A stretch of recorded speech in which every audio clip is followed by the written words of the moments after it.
Let's move into chapter 12, the way that David's army grew. This no longer is about just the mighty men, but this now is about larger groups who come to join David at 2 or 3 different episodes in David's lifetime. So I'm not going to read every verse here and not every name, but beginning at the beginning of chapter 12, these are the men who came to David at Ziklag, and Ziklag is an outpost, a military outpost, right on the border of Philistia. So Philistia is a coastal area on the southwest of Israel, down on the beach, and then it gives way to the Judean highlands, and the Judean mountains climb steeply from Philistia upward, and right on that edge, between the meeting of the dome of the Judean highlands and the Philistine plain, sat Ziklag. And David made a stronghold there. Remember when the Philistine army is going to attack Saul, they send David away back to Ziklag. And David goes back down there. So he's not there when Saul is defeated. These are the men who came to David there at Ziklag when he was a fugitive from Saul, son of Kish. They were among the warriors who helped him wage war. And among them were relatives of Saul from Benjamin, who were able to use bow and arrow and sling stones right-handed or left-handed. What do you call that when somebody can do something with both hands? Ambidextrous. Yeah. Some people are bidextrous. They do something with one hand, but they do something else with the other hand. I throw right and bat left. I am not ambidextrous. I can't pitch a baseball equally with my left hand as I can with my right hand. Although these days, maybe it's deteriorated so much that you wouldn't be able to tell the difference. But I bat left-handed. And then we're given their names. So even Saul had some defectors.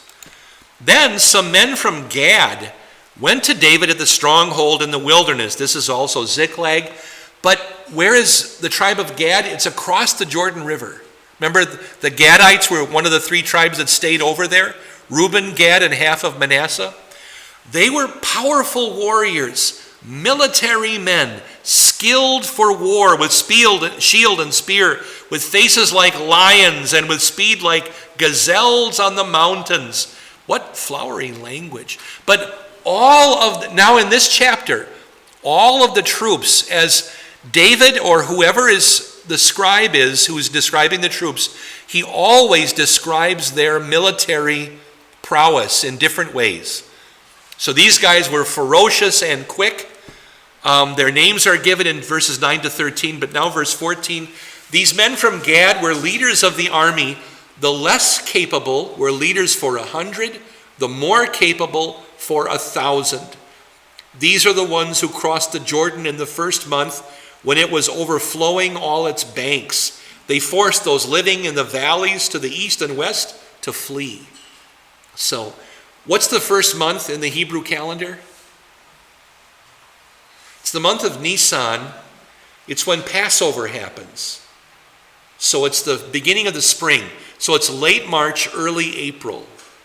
And when the rains come, that's the first month of the year. And so the river had flooded, and the Gadites, and by the way, I don't know, I can't tell you, which way did the Gadites come? Was it from east to west, or was it from west back to east?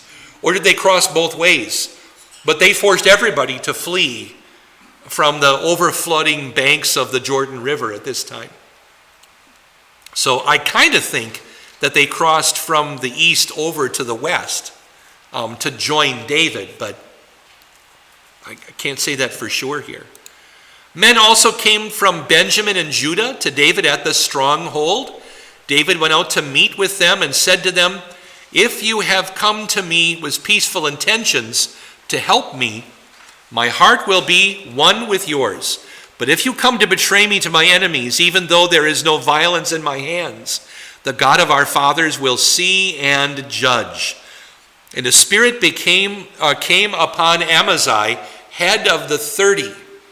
So here we have a group of men coming from Benjamin and Judah, and he is the head of a group called the 30.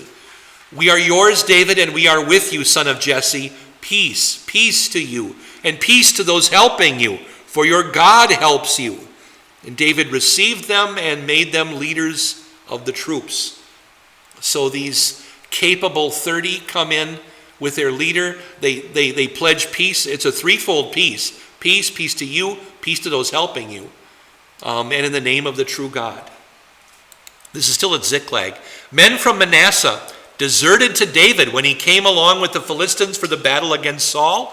These men did not help the Philistines because the Sarens of the Philistines decided to send David away. Does somebody have an NIV open? I wanted to point out that we're following the EHV here, and the translator decided to keep the title of the Philistine ruler in this verse, rather than just translated ruler or leader in some way. He says Sarens, which is a title that's unique to the Philistines. They had men who were called Sarens. And it's a little bit like the word Pharaoh. It's an Egyptian title for the king, or Tsar, right? Which is, Tsar is both Russian and German. How do you pronounce Tsar in German? Kaiser. Kaiser. It's the same word as Tsar. By the way, what Latin word do those two words come from? Caesar. Yeah. But in Philistia, they said Saren. So the Sarens of the Philistines decided to send David away because they thought he will desert to his master Saul with our heads, or it'll cost us our heads if he deserts to his master Saul.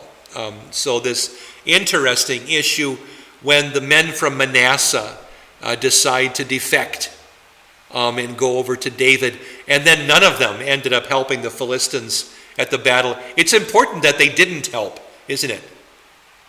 Otherwise, what would David be guilty of if he had joined in with the Philistines at the battle of Mount Gilboa? He'd be guilty of a coup d'etat, of raising his hand against the Lord's anointed.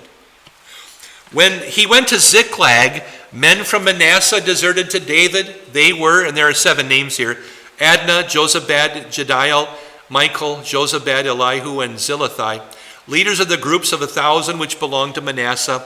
They helped David against the bands of raiders because all of them were powerful warriors and commanders in the army. I wanted to show you where Ziklag is. So you've got Philistia there, the green on the left, and you see various Israelite cities to the right. Beersheba is next to the arrow, to the right of the arrow. That's just about as far south as you can get in Israel, except that Hormah is down there also. And then you have up to the right from the arrow, eventually you'll get to places like Hebron, the cave of Adullam, Bethlehem, Jerusalem, Mitzpah, and so forth. You see how close the Dead Sea is. And this is David going to, he goes to Ziklag. He'll attack the Amalekites and various other places that give him all their spoils. Another view of Ziklag is an aerial view of the hill. It's been excavated a couple times. This is not the excavation. This is a student's model from, I forget what university, of what the place probably looked at and the condition of the current dig. This is an overhead view of the hill. As you see, the kind of the hill country of Judea spreading out off into the west. I'm sorry, to the east above them. And you see how the city, it's got kind of those grid-shaped things dug in. That's the way that an archaeological excavation starts. It's in a grid pattern. They'll go down so far in an area and just do that area. Then they'll move one grid over and so forth and kind of find out how things are mapped. And that way from year to year they can figure out who dug where and so forth. This is a nicer view from the ground level. You see how important that plateau of Ziklag was. It commanded quite an area. It would be difficult to take. And then another view from above showing more of the dig exposed, and in the dry time when the grass is all gone. But Ziklag was an important fortified place, wasn't it? So David holds his army there. It's a wise place to go. Now, as the chapter ends, I'm going to read to you the troop movements as they come in and show you a map of Hebron. Now, as later, after David becomes king, these are the troop movements before and after he is crowned, or anointed. So every day, men kept coming to David to help him until the army became great, like an army of God. How big does an army have to be before you start calling it like an army of God? It's just, too many to count, I suppose, right? Although David did get told how many were coming, so we do have a count. But they came in pieces, bit by bit. The following are the numbers of the troops equipped for war who came to David to Hebron to turn the kingdom of Saul over to him according to the word of the Lord. Now, this is modern Hebron. Can you see can I call it purple? The dark red, the wine red splotches in the middle. That's the ancient city of Kiriath Arba, which is what the Bible calls Hebron. So a little village. What's a little village this size? I can't think of one. What's down here? Cambria. How many people in Cambria? Couple hundred? Or 100? Or is it 50? Something like that. How many people are in Sleepy Eye? 800? Not 1,000? Not 1,000. So if you think of those two halves as being maybe Sleepy Eye sized, north and south, there's a gulch in between. So there's some above and some north and some south. That's ancient Hebron. Modern Hebron is that plus the yellow plus the white. Okay, that's what this map is. It's just a city map of modern Hebron, showing you the difference, the division between the Jewish part and the Palestinian part. So a disputed city. But I'm going to put in thousands of soldiers in little tiny squares, and I think my squares are too small. So if you can see, just look at the white central part of the map. We begin with, from the descendants of Judah, bearing shields and spears, 6,800 equipped for war. So I've got 7 squares there, 6,800 soldiers, right? And in little military camps, their tents, their bedrolls, their campfires. Is that maybe too small of an area? Well, I got to fit them all in somehow. I don't know how David did it. From the descendants of Simeon, powerful warriors, 7,100 equipped for war. From the descendants of Levi, 4,600. Also Jehoiada, the tribal ruler from Aaron, who had with him 3,700. Also Zadok, a powerful young warrior, and from the house of his father, 22 commanders. This is the Zadok who will be Zadok the priest throughout David's lifetime, and he will be one of the loyal few with David, even unto the last rebellion. And Zadok will be there when Solomon is anointed king. From the descendants of Benjamin, Saul's relatives, 3,000. Until then, the majority of them had been keeping their connection with the house of Saul. From the descendants of Ephraim, 20,800 powerful warriors, men who had earned a name for themselves in the house of their fathers. Remember, the military exploits are always added on here. So we get to know what kind of soldiers these were. Verse 31, from the half tribe of Manasseh, 18,000 who were designated by the name to come, or rather designated by name to come and make David king. So they were sent by their tribe from across the river. David is our king. Can you see it? Where it got added? It's that.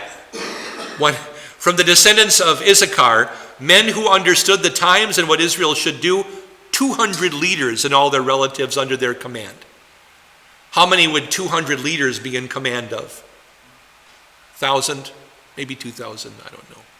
Anyway, a little group. However, from Zebulun, 50,000 men, qualified to serve in the army, ready to line up for battle with all kinds of weapons for battle, and with undivided allegiance. That's an important point for David, isn't it? These men are loyal to David, personally loyal to David. From Naphtali, 1,000 commanders, and with them 37,000 men with shields and spears.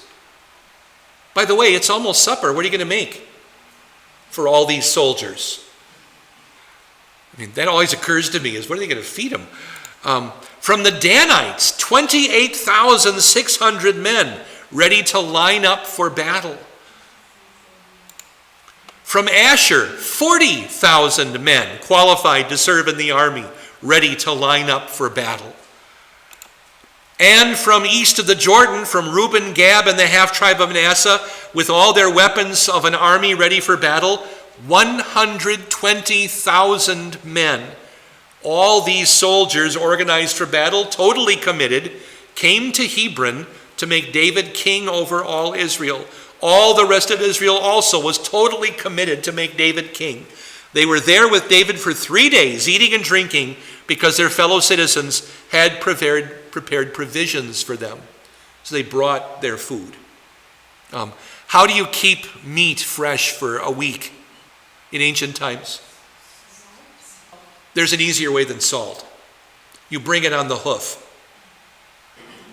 You bring it along with you and you just kill it when you need it.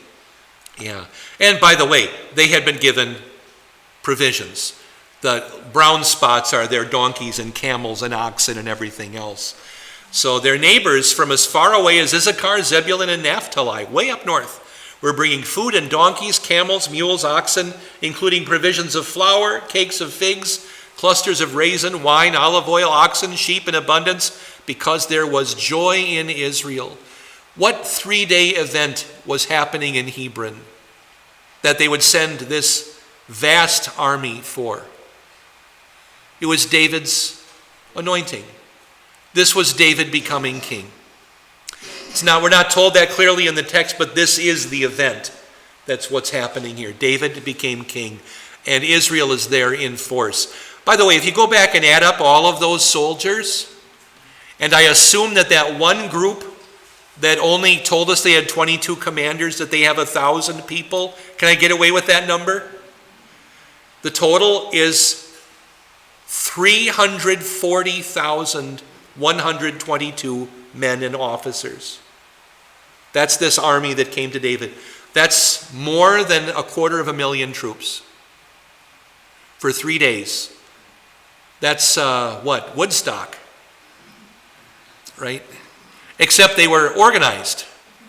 They knew where they were going to sleep. They knew where their tents were. They knew what was for supper. They weren't just depending on Mrs. McGuffin up in the kitchen, to bring them all a pancake or whatever it was. The vast army that was there to support David. However, what do we know about this time that Chronicles doesn't tell us? Saul's family was holding out. So there were still men of Benjamin. And by the way, the second smallest group here is Benjamin. Just 3,000 troops went to David. The rest stayed. But 10, 20, 30,000 Benjamites, are they going to stand up to 340,000 under David? No. So the rebellion of Ishbosheth is not going to get very far. He can kind of run and hide for a while. It's going to be about a year. And Ishbosheth will be put down, but then we get to the reign of David, king of Judah in Hebron. 7 years in Hebron, 33 years in Jerusalem, for a total of 40 years. I have a couple of questions on the back sheet. The underlying question, how does this chapter address the underlying question I've proposed for the book, which is, are we still God's people? Well, did David have an easy time becoming king? No, not at all. Not at all. But what happened? David stayed loyal to God, and what did God do? He blessed David. He sent him a vast army for his coronation. Is the size of the army important? to God? No, no. Is the size of the synod or the church important? No, no. We have somebody in town who is not a called worker. They happen to belong to a different Lutheran church body. And she occasionally has, I've been caught as she talks to me about our Wisconsin synod, and she kind of laughs at, oh, you little wells. You know, but I don't have a problem with being a small synod. How big is the Wisconsin synod? Do you know? Oh, it's a little under 500,000. And it's been that number for a very long time.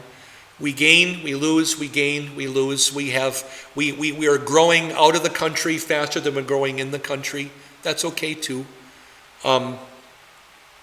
What are some things that a small church can do that a big one necessarily can't? Personal support to one another. Yeah. When we say the prayers in church, in a smaller church, you know all the names, right? You know, you remember the names. What about things like church discipline? It can be easier in a small church. Not necessarily, but it can be easier in a small church. Are there advantages that a large church has over a smaller one? There can be. You know, there are financial advantages and things like that. There can be an appeal to some people. A smaller church appeals to one kind of personality. A large church appeals to another kind of personality. We've had people join us here at St. Paul's precisely because we're a little bit bigger. We've also had people stay away from St. Paul's and go to St. John's because the perception is that St. John's is smaller. How much smaller is St. John's than St. Paul's? It's several hundreds. That's the difference between the two. Not thousands, but a few hundreds. And yet St. John's has a perception of being a smaller congregation. Really, I think of St. Paul's as being 5 congregations. Right? You kind of have the Monday group, the 8 o'clock group, the big 9:30 troop, right?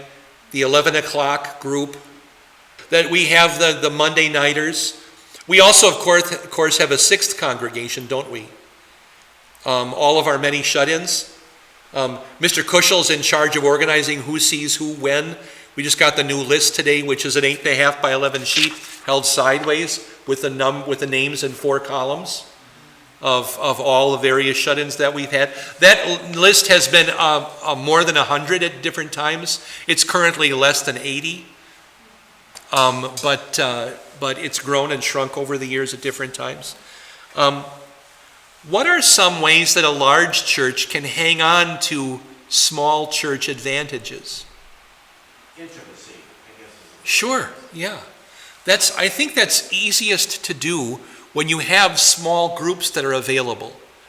The more small groups that we have going, the healthier it can be. The pastor that we've called, Pastor Eilhofen, is one of the synod's experts in small group Bible study ministry. He has ways of doing it that I would never have thought of. And I hope that if he comes, he hasn't accepted yet, he's taking a little bit more time to think about it, but we've talked about this, if he should come, and I really pray that he does, we would probably take the program of adult Bible study that we have at St. Paul's and split it in half. I would continue to monitor the larger groups, and he would take over the smaller groups and start some new things that would be exciting and really interesting. And if he should choose to remain, I think I'd stay in contact with him and try to learn from some of the things that he's capable of to accomplish some of those things here. We just all have different gifts, and it would be exciting, really exciting to have him here. You asked earlier about advantages of a large church versus Right. The smaller you are, the more accountable you are. Yeah. Mm-hmm. That's why we like 20 years ago, Pastor Sutton began using the idea of the pattern of the Trinity for our committees. 3 people is a good group. If you have less than 3, that's too few people are doing too much work. If you have more than 3, then somebody kind of slips through and doesn't have to do very much. When you have 3 in a committee, it seems to work really well. That you just kind of, you hold each other accountable, but you each have enough to do. And if there's way too much to do, then you shouldn't be a committee, you should be a board. Or something along those lines. But it's a good way of thinking. That's really all of our time. I think we should probably break there. We'll pick it up at chapter 13 then next time. Let's just close with a general benediction. The grace of our Lord Jesus Christ and the love of God and the fellowship of the Holy Spirit be with you all. Amen. You've been listening to Invisible Church, the Bible study podcast from St. Paul's Lutheran Church, New Ulm, Minnesota.